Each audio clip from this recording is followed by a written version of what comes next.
Mendojmë që është një lëvizje shumë e natyrshme, bizneset kërkojnë mu zgjeru, tregun e Kosovës e kanë marrë. Është mirë që zgjerohen edhe në vendet e rajonit, edhe në vendet e Bashkimit Evropian. Ne kishim pas dëshirë që investimet bëhen në Kosovë, investimet të zgjerohen në Kosovë,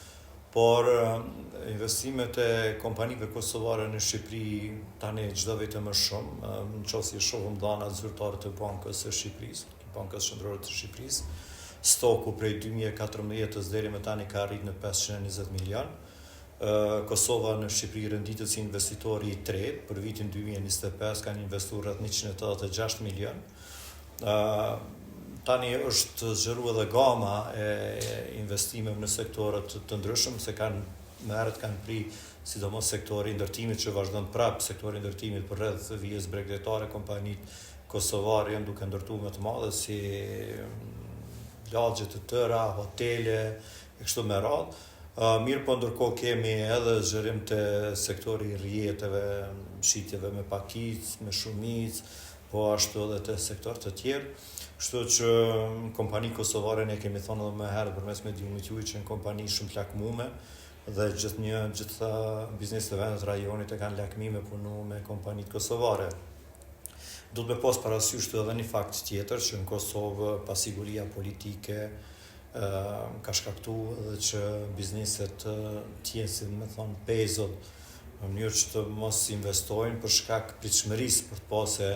cila qeveri do t'jetë, çfarë qasje do të ketë qeveria ndaj biznesit, çfarë politika fiskale, çfarë mosa administrative, sa do t'jetë zotume për reformët për t'i bërë mënyrë që me investu. Kështu që ne kemi shumë nevojë për investime në Kosovë, jo vetëm prej kompanive kosovare, po edhe prej kompanive tuja. Mirë po, në këtë rast qeveria duhet me ndërmarrë veprime hapa konkret për me bë Kosovën një ambient më miqësor të bërit biznes, se në qoftë se ti nuk investon para publike, nuk i investime në projekte kapitale, nuk mundesh me të rrek investimet private. Edhe vetë rënja rritjes ekonomike prej 4.2% sa e kishëm në vitin e kaluar në 3.6 sipas parashikimeve të Fondit Monetar Ndërkombëtar tregon që ka hapësirë shumë për të bërë ndryshime. Po duhet bëhet shumë për ta përmirësuar imazhin tonë. Me dihet që deri para një muaji ne kemi qenë në masën dëshkuese të Bashkimit Evropian, më pas jemi kanë të pavetëdijshëm ose me pa qëllim e kemi dëmtuar imazhin tonë duke u deklaruar që po sulmohemi prej Serbisë, ushtria e Serbisë është në kufi me Kosovën. Më pas veprimet e brendshme administrative që janë marrë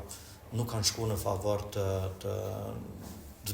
promovimit të Kosovës si një vend i sigurt, një vend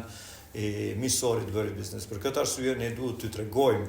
jo vetëm vendet të rajonit të Evropës, por gjithë botës që Kosova është një ndër vendet më të sigurta në Ballkan për të investuar për shkak se i ki trupat e NATO-s në Kosovë. Asnjë vend nuk i ka trupat e NATO-s që ka Kosova. E dyta ka një popullsi shumë të rinj me moshë, ku janë shumë të mirë edukuar, shto këtu infrastrukturën rrugore që kemi shumë moderne të re, shto këtu që legjislacionin të tërin e kemi të datum për Bashkimit Evropian, politikat fiskali kemi normat tatimore më të ultat, kështu që kemi shumë elemente të mira me cilat mund ta përmirësojmë imazhin e Kosovës në të bërit biznes. Por duhet edhe të bëhet shumë, ende duhet punohet politika fiskale, duhet punohet në reformat e sistemit arsimor, duhet punohet shumë në reformat e sundimit të ligjit e kështu me radhë. Pra duhet shumë kemi punë për të bërë mënyrë që Kosova të jetë një vend shumë të rehes dhe shumë miqësor për të bërë biznes.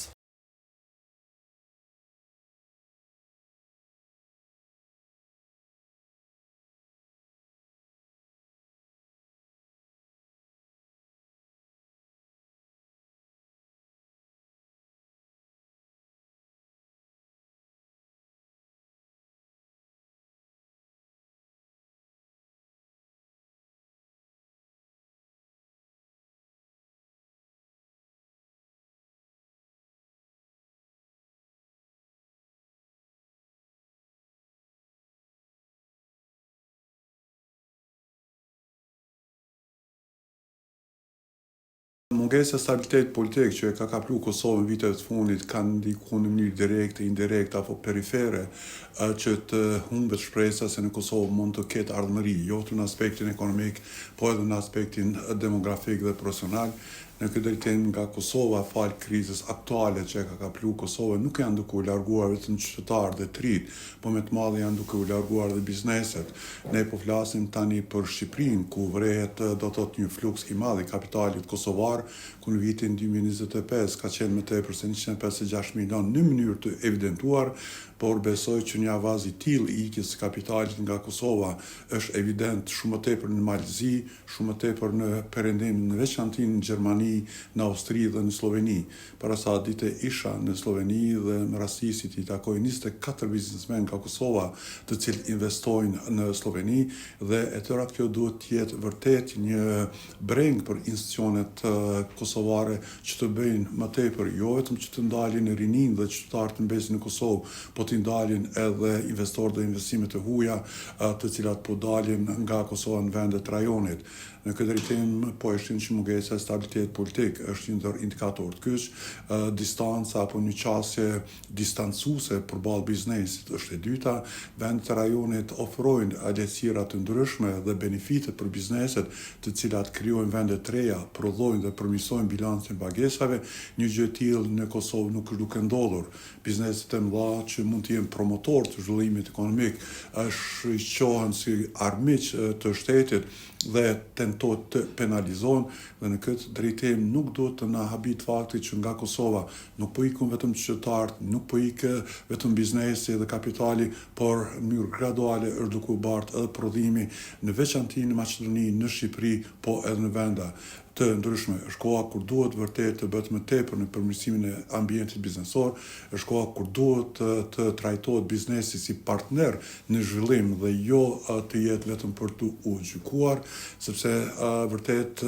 para ju do të isha personi më i lumtur të numëroj 5 investorë të huaj që kanë investuar në Kosovë, por ata nuk gjenden. Prandaj ky fluks dhe kjo ikje do të jetë shqetësuese për politikën kosovare, sepse pa zhvillim ekonomik, pa qytetar dhe pa kapital vendor nuk mund të kemi perspektivë dhe ardhmërime të ndryshme, siç e meriton qytetari i Republikës së Kosovës. Fakti që nga viti 25 jemi pa institucione është një dëshmi që në Kosovë lufta për pushtet është shumë e madhe sa për shtet dhe për shtetar. Fakti që krenari më të madhe institucionet e kanë atë kur i gjobitin bizneset dhe rritjen të hyrat në administratën tatimore nga gjobat, fakti që nuk ka do thot iniciativa të ndryshme për të avancuar dialogun dhe partneritetin me sektorin privat është një ndër arsyet, dhe mbi të gjitha nuk ka asnjë pak mbështese që e stimulon biznesin vendor që të investojë në Kosovë. Në këtë drejtim në Maqedoni keni një fluks të investime kosovare në energjetik, në veçanti në panela solar dhe në energji të erës. Në Shqipëri keni do thot zinxhir të ndryshëm të marketeve, keni hotele dhe keni edhe prodhim të bartur me të madhe në Kosovë. Në Maltezi janë më tepër se 3 miliard investime në infrastrukturë dhe para mendoni sa kish me qenë kontributi i tyre sikur ai kapital kish me ndajt në Kosovë. Prandaj stabiliteti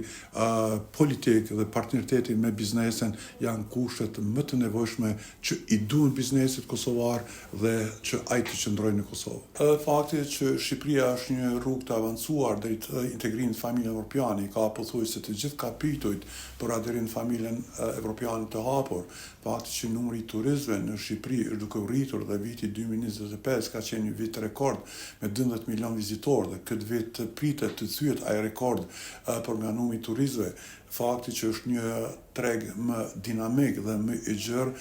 dhe vetë fakti që e ka një qeveri që është partner i biznesit po ndikon që kosovarët më të madhe të jamësin Shqipërisë dhe jo të qëndrojnë në Kosovë.